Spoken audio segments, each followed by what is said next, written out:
Welcome back, Chef! Nandito tayo ngayon sa happiest place on earth. So ngayong araw, titingnan naman natin kung magiging happy din ba ang tummy natin dito sa Hong Kong Disneyland. Kaya tara, samahan niyo ako.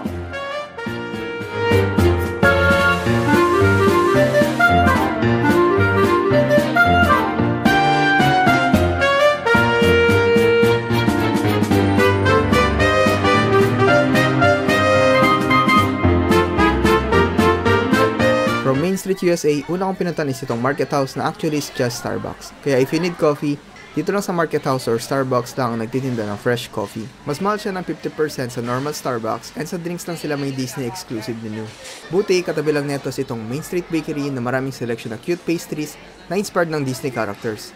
May other pastries din sila, and sandwiches, meals, and drinks. So ito yung full menu nila. Tinry ko dito syempre is Mickey Donut. Masarap naman yung chocolate coating, but plain and walang filling yung donut. But at least cute and Instagrammable naman. Katabi din ng Market House is itong Main Street Market na may Mickey Waffles and Egg Waffles. May iba pang selection ng snacks and yung sikat na turkey leg. Though I don't suggest na bumili ng turkey leg if mag-isa ka lang kasi sobrang laki talaga niyang kainin. If gusto mo naman mag-ice cream agad, may bago silang Daisy and Donald Popsicles. And here may Midtown Delights that sells sundae na nag-iiba yung flavor depende sa uso. Na ngayon ay si Ulumel from Daffy and Friends. To the right is Tomorrowland na akalain mo ay nasa outer space ka na. Here, meron tong Starliner Diner na pwede for dine-in. Since paborito ko yung Avengers, kaya nagustuhan ko yung interior design nila. May indoor and outdoor seating dito, and most of their menu are burgers, fries, and chicken. So ito yung full menu nila. In-order ko lang muna is kiddie meal dahil meron tong kasama na Iron Man cookies. Sakto yung size na ito for kids and snacks. Kaso nung tinry ko si Iron Man, lasang harina lang siya, pero at least hindi naman lasang bakal. And ito namang burger, okay naman siya kasi legit na chicken yung patty at hindi gawa sa karton. Kaya pasado naman. In front ang Starliner Diner at sa tabi ng umiikot na planeta, merong gantong stall na makikita mo anywhere dito, na may tindang drinks and snacks. Then malapit dito si itong Comet Cafe naman na may outdoor seating lang, and they serve Japanese food like itong rice meals and noodles. Sa tabi lang nito ay may energy pad na may tindang pampalamig like slushy, sundae, and drinks. Dito pala sa Disneyland, meron tindang popcorn na parang maaamoy mo sa buong Disneyland. Ang hirap pigilan na hindi bumili. Pero ako, mamaya na. Before sa next stop, nanood muna ako nitong summer parade na akala mo piyesta ng San Juan dahil sa basaan.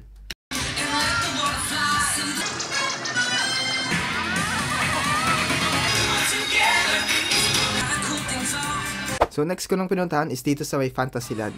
Dito ay may malalaking tent na alam mo yun parang sa circus. So dito sa Clopin's Festival of Foods, they serve mix of Thai, Chinese, and Vietnamese foods. Pero may mas gusto kong kainin at malapit siya dito sa carousel. At ito yung Royal Banquet Hall. Pagpasok mo dito ay parang kang nasa palasyo na feel mong isa kang prince or princess. Siyempre ako prince ang na-feel ko ha. Kaya gusto ko dito dahil madami at kompleto ng pagpipilian. From Chinese, Korean, Japanese, and Western cuisine. Kaya sure na may mapipili ka dito. Each section pala ay may selection din ng mga snacks if feel mo busog ka pa or pwede ding orderin as add-on. Don't forget pala na kumuha kayo ng cart before kayo umorder. Doon napakahirap na itong i-balance at maalog na feeling ko mas mahuhulog lang itong pagkain. So ito na nga in-order ko. Una kong titikman itong Korean food. Ito muna ang tteokbokki. Masarap sana siya dahil sa sauce kaso matigas ang pagkakaluto. Ewan ko lang kung nagkataon lang ba. Next itong Korean ginseng chicken na ang comforting yung sabaw na lasang healthy. Siguro masarap to ng may patis. Tapos eto, sobrang lambot ng manok na akala mo pinakulang ng 3 taon. Tapos nanuot yung lasa sa laman niya. Yung kimchi naman medyo maasim siya sa preferred na lasa ko ng kimchi. Pero overall, pasado naman to. Eto, excited ako dito. Kasi mahilig talaga ako sa sushi. Napaka-vibrant ng tsura neto at nakakatakam talaga. Una kong tinry itong cold soba noodles na parang may light soy sauce, surprisingly ang sarap kahit hindi ako sanay sa cold noodles. Next itong sushi. Ingat lang kayo sa pagsawsaw kasi medyo matapang pala yung sabi nila. Pero yung sushi, ang sarap din dahil na-feel ko na good grade yung salmon na ginamit. Tapos itong watermelon na wala naman akong comment. Normal na watermelon lang. Lastly, itong Mickey sushi na may tobiko eggs and may tuna filling. Sorry Mickey if tinapos ko yung tenga mo. Nagustuhan ko din to kasi lasang fishy naman siya. Sunod ko ng pinuntahan is dito sa bagong-bago na Frozen World na feel mo talaga nasa Arendelle ka. Nakita ko pa dito yung mga kababayan natin na mga tumutugtog. So meron nga dito itong Crocus Inn na ang setup is like an Old English or Norway style pub. Meron itong both indoor and outdoor seating na ang ganda ng outdoor dining nila kasi ang ganda ng view and makikita mo yung mga sumasakay sa sleigh. Ito pala yung menu nila. Mukhang pricey yung food nila pero kasi fine dining quality naman. Nagustuhan ko dito before is yung braised lamb shank na ang laki ng serving and masarap yung timpla. Meron pang isa dito is itong Northern Delights that sells sweets and desserts na ang cute ng itsura na para bang ayaw mong kainin.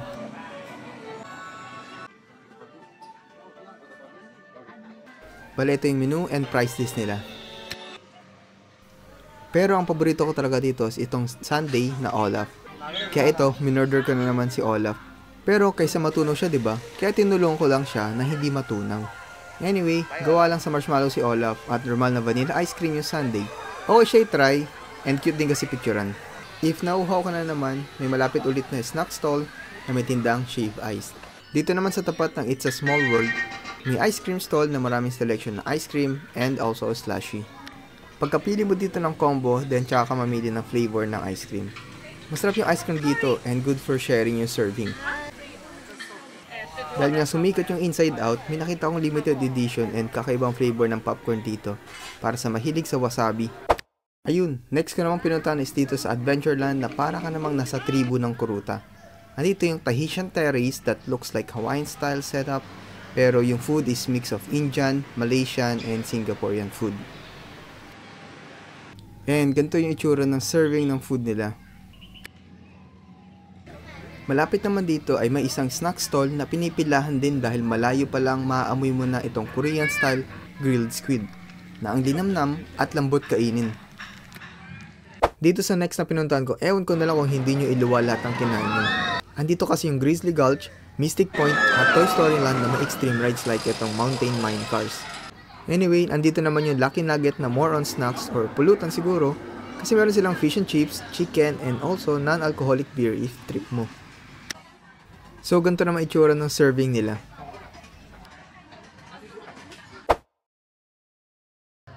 Next is Mystic Point. Dito they have special buffet for lunch na may time slots and they also have special dinner semi-buffet na bibigyan ka ng special access sa harap ng castle for the immersive experience ng Momentus or yung fireworks show finale.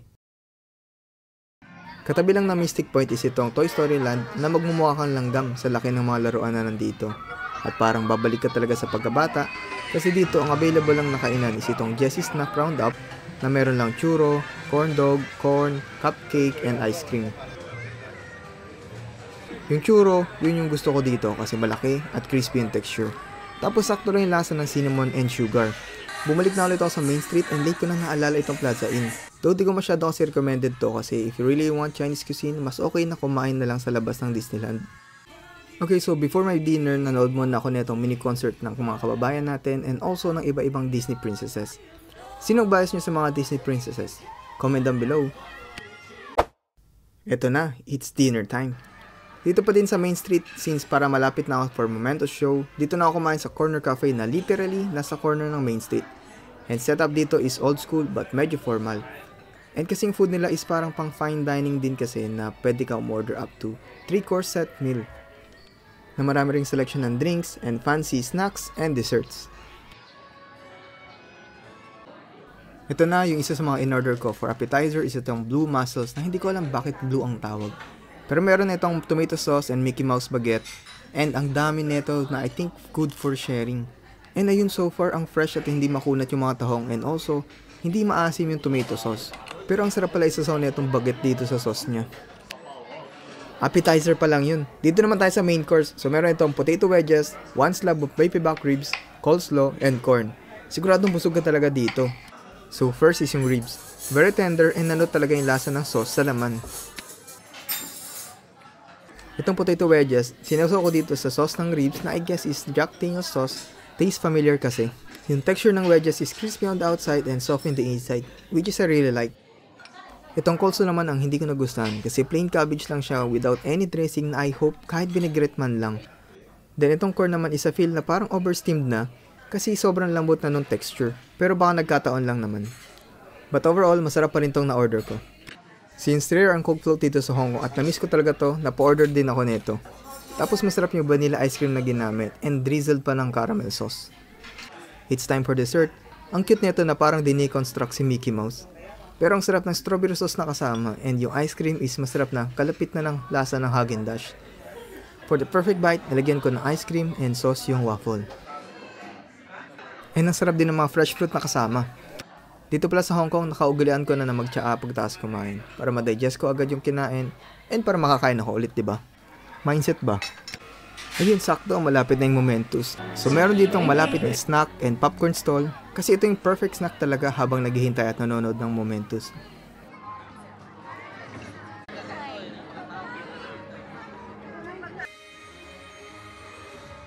Grabe, kahit ilang beses ko na napanood to, hindi nakakasawang panoorin. Ayun lang. See you on my next video, chef.